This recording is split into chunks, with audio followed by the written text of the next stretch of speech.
Hello, everyone, and welcome to our second Moody Talk of the month. This month, we are focusing on mindfulness.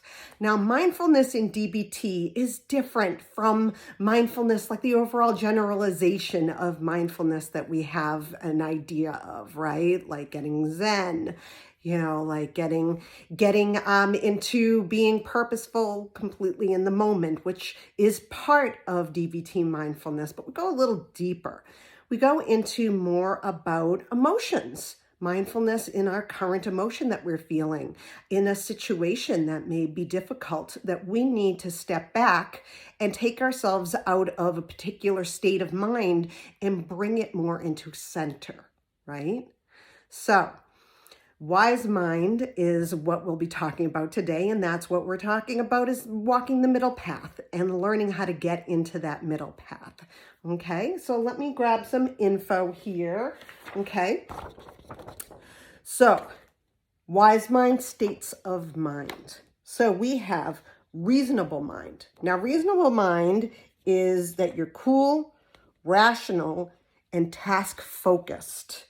When in reasonable mind, you are ruled by facts, reason, logic, and pragmatics. Yes, pragmatics. Values and feelings are not important. Okay, so that's one side, whole side of things, right? And then we have emotion mind, which is the total exact opposite side, right? So emotion mind is hot, okay? It's mood dependent and emotion focused. When in emotion mind, you are ruled by your moods, feelings, and urges to do or say things. Facts, reason, and logic are not important. So two very distinct sides, right? We have reasonable mind where we're cool, calm, collected, right? Where we're only looking at the facts. We don't have any, emotion attached to it at all, okay? And then we have emotion mind, which is all emotion. There's not really a reasonable mind in there. You're working off of your feelings, off of, jumping to conclusions type things. So that's emotion mind. And what we want to do is we want to walk in the middle path, which we call wise mind in DBT, okay? Wise mind is the wisdom within each person, seeing the value of both reason and emotion, bringing left brain and right brain together, and this is the middle path. So that's what my wise mind means. So you may be somebody who works with reasonable mind all the time and your emotions are never involved in it whatsoever. Or you could be always in emotion mind where you're always working through with your feelings and how you feel in the moment and, jumping to conclusions, that kind of thing. Instead of sitting with both sides of the story and going into the middle path of wise mind. Now, there's another way of talking about reasonable mind and emotion mind, and that is called the balancing doing mind and being mind, okay? So doing mind is the reasonable mind, okay? Discriminating mind, ambitious mind, goal-oriented. When in doing mind, you view your thoughts as facts about the world. You are focused on problem solving and achieving goals. Then you have the being mind, which is the emotion mind. This is the curious mind. This is the nothing to do mind. And this is the present oriented mind. When in being mind, you view your thoughts as sensations of the mind. What a very cool way to look at it, right? You are focused on the uniqueness of each moment, letting go of focusing on goals. Okay, so that makes a lot of sense. The doing mind being the reasonable mind where you're in action and you're getting things done and you're just moving forward. And then the being mind is the emotion mind. Makes a lot of sense, right? Because you're sitting in the moment with your emotions, with your feelings. So the wise mind between doing and being mind is a balance of doing and being, obviously, the middle path. And when in wise mind, you use skillful means, let go of having to achieve goals, and throw your what does that say? Your entire self into working towards these same goals. I should have made this bigger. Enhance awareness while engaging in activities. So as you can see, you want to be in like both worlds, right? You want to be in the doing mind and you want to be in the being mind. You want to walk that middle path of wise mind.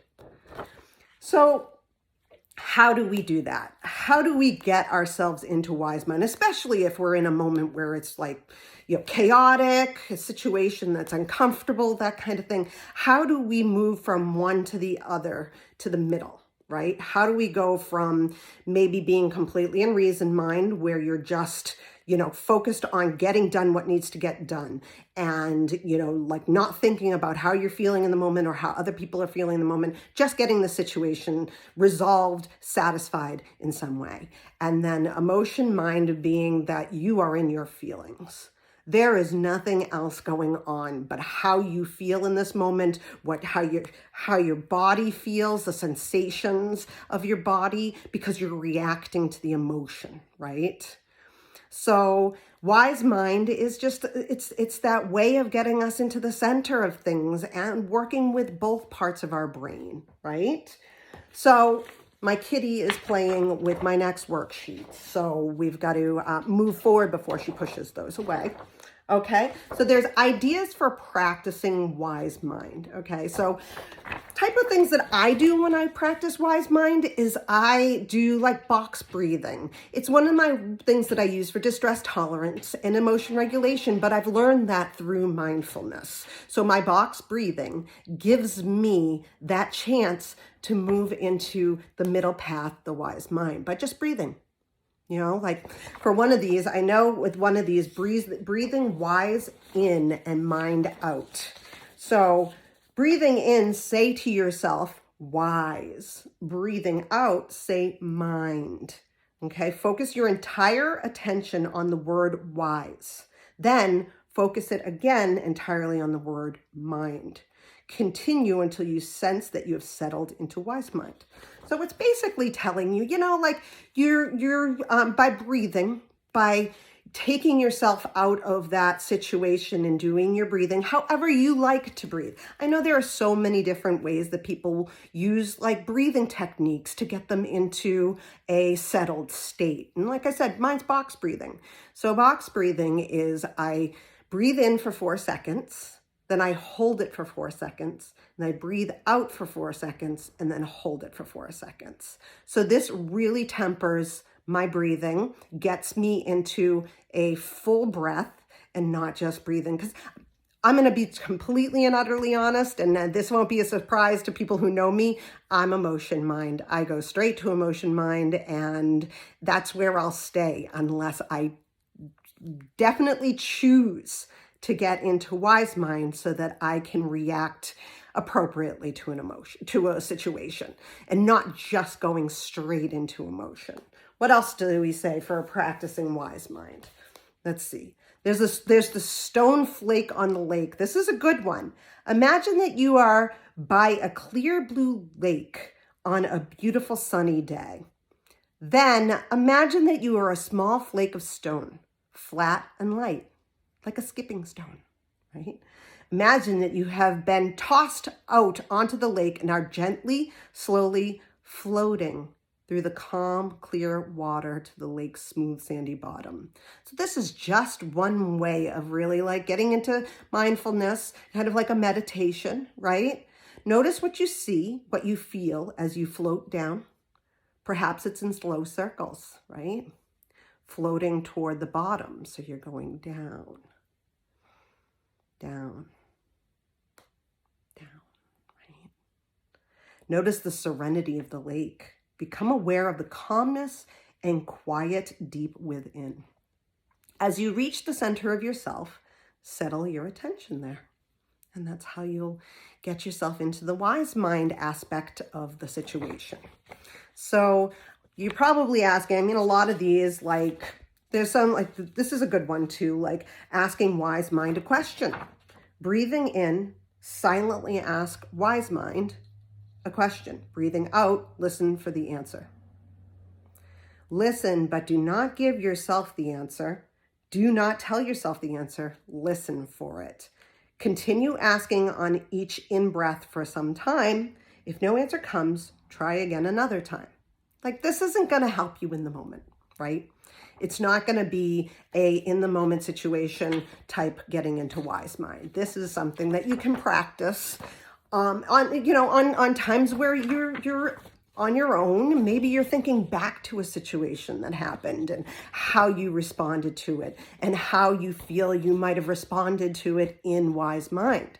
I think that's a great way to practice mindfulness. If you just want to sit with it, close your eyes and ask the question, how should, maybe not a should, you don't want to use a should, but how could I have made a different choice about that situation, right? Ask that of wise mind.